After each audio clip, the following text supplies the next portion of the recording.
This is Signal Decay Log 1. Viewer identification unknown. Subject not verified. If you are receiving this signal, you need to understand something very clearly. You were not in your bed last night. You think you were. You remember climbing in, pulling the blanket over you.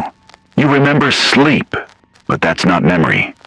That's programming. The version of you that went to bed didn't wake up.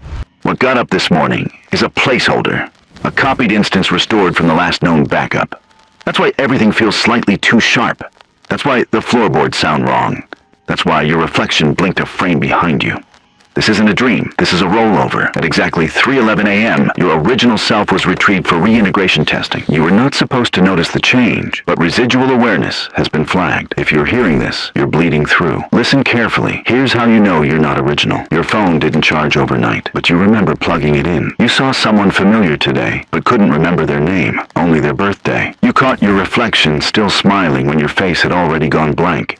You keep hearing a tone, low, like a warning, but only in the silence between thoughts. If you've experienced two or more, the copy is collapsing, which means you're close to the truth. You must follow these directives exactly. At 2:44 a.m., sit in complete darkness. Bring something old, an object you haven't touched in years. Do not look into mirrors. If your name is spoken, do not respond, not even in your mind. If you hear your door unlock, remain still. That sound is not meant for you. When the power flickers, count to 9. No more. No less. And if you hear your voice whisper from inside the walls, say nothing. It is not a request. It is a bait. If you've made it this far, you're unstable. That's not bad. It means there's still enough of you left to transmit. But the broadcast won't last. They monitor these frequencies. Soon, they'll replace this message with something more acceptable. White noise, music, comfort. You'll think you imagined this. That's the point. So remember, you didn't wake up this morning. You were activated, and you weren't the only one. This is not the first time we've sent this message, but it may be the first time you heard it.